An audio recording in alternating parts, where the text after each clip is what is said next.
गणगौर की कहानी। एक बार राजा ने जौ और चने बोए और माली ने अपने घर में दूब बोई। राजा के जौ चने बढ़ते गए और माली की दूब घटती गई। एक दिन माली ने सोचा कि क्या बात है, राजा के जौ चने तो बढ़ते जा रहे हैं और मेरी दूब क्यों घटती जा रही है। एक दिन माली छुपकर बैठ गया और देखने लगा कि क्या कारण है। तब माली ने देखा कि कुंवारी लड़कियां आई और दूब तोड़कर ले गई। तब माली उनके कपड़े छीनने लगा और पूछने लगा कि तुम दूब क्यों ले जा रही हो। लड़कियां बोली, हम 16 दिन गणगौर पूजते हैं, इसलिए पूजा के लिए दूब ले जा रहे हैं, सो हमारे कपड़े दे दो। 16 दिन बाद गणगौर विदा होगी, जिस दिन हम तुम्हें लापसी, हलवा, घेवर, मिठाई आदि लाकर देंगे। फिर उसने सबके कपड़े वापस दे दिए। जब 16 दिन पूरे हुए तब लड़कियों ने लापसी, हलवा आदि सामग्री मालन को लाकर दी। बाहर से मालन का बेटा आया और बोला, माँ मुझे बहुत भूख लगी है। मालन बोली कि बेटा आज तो लड़कियां बहुत सारा खाना देकर गई है, रसोई में रखा है। बेटी से रसोई खुली नहीं। तब माँ ने आकर चिमटी अंगुली से छींटा दिया तो रसोई खुल गई। अंदर देखा तो ईसर गणगौर बैठे थे। ईसर जी ने बहुत सुंदर वस्त्र पहने हुए थे और गोरा माता मान सवार रही थी। रसोई में अन्न धन के भंडार भरे पड़े थे।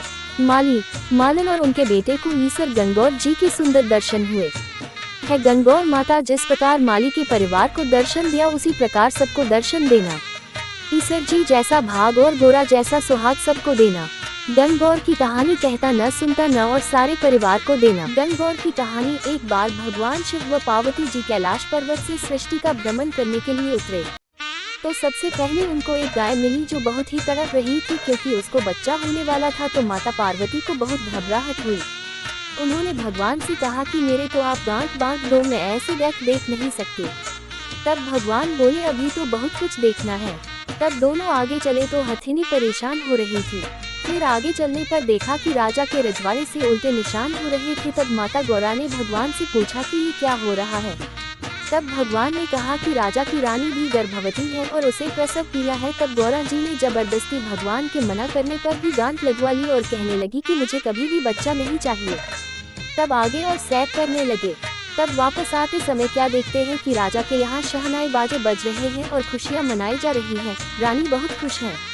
तब गौरा जी बोली, जब रानी ही बहुत खुश है तो मुझे बेटा होवे तो मैं कितनी खुश हूँ। आप मेरी गांठ कृपा करके खोल दें। तब भगवान ने मना कर दिया और आगे चले तो हथिनी भी अपने बच्चे को प्यार से चाट रही थी और गाय भी बहुत खुश नजर आ रही थी। तब गौरा ने भगवान से बहुत जिद की। फिर वे घूमते घूमते कैलाश पर्वत पहुँचे। कुछ दिन बाद गणगौर का दिन आया। औरतें माता गौरा गणगौर की पूजा करने व अपने सुहाग को अमर रखने के लिए आई। तब उन्होंने सारा सुहाग पहले पहुंचने वाली औरतों को बांट दिया। तब भगवान बोले कि तुम्हारी पुजारिनें ब्राह्मणी व बनियानियां तो धीरे धीरे सज धज कर अब आएंगी और तुमने सारा सुहाग पहले ही बांट दिया। तब उनके आने पर गौरा जी ने नैनों में से सुरमा निकाला, मान में से सिंदूर निकाला, टीकी में से रोली निकाली और चिटनी अंगुली से अमर सुहागिन होने के छींटे दिए और अमर सुहाग को बांटा। फिर भगवान गणगौर माता की कहानी कहने वाले को, सुनने वाले को, पुकारा भरने वाले को सभी को ईसर गणगौर की कृपा प्राप्त हो और सभी को अमर सुहागन रखे। विनायक जी की कहानी। एक बार गणेश जी छोटे बालक के रूप में चिमटी में चावल और चमचे में दूध लेकर निकले। वो हर किसी से कह रहे थे कि कोई मेरी खीर बना दो, कोई मेरी खीर बना दो। वहाँ पर एक बुढ़िया माई बैठी थी। उसने कहा, ला मैं बना देती हूँ। वो छोटा सा बर्तन चढ़ाने लगी तो गणेश जी ने कहा कि दादी माँ छोटी सी भगोनी मत चढ़ाओ, तुम्हारे घर में जो सबसे बड़ा बर्तन हो वही चढ़ाओ। बुढ़िया माई ने गणेश जी का मन रखने के लिए बड़ा बर्तन चढ़ा दिया। वह देखती रह गई कि वह जो थोड़े से चावल उस बड़े बर्तन में डाले थे वह तो पूरा भर गया है। गणेश जी ने कहा, दादी माँ मैं नहा धोकर आता हूँ। जब खीर तैयार हो गई तो बुढ़िया माई के पोते पोती खीर खाने के लिए रोने लगे।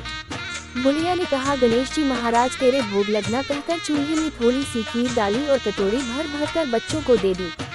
बुढ़िया की पड़ोसन ऊपर छत पर से देख रही थी तो बुढ़िया ने सोचा ये चुगली कर देगी, इसलिए एक कटोरा भरकर उसे भी पकड़ा दिया।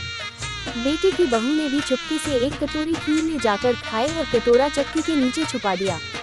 अभी भी गणेश जी नहाकर नहीं आए थे और बुढ़िया को भी भूख लग रही थी, तो वह भी एक कटोरी में खीर डालकर के किवाड़ के पीछे बैठकर एक बार फिर कहा कि गणेश जी महाराज आपके भोग लगे।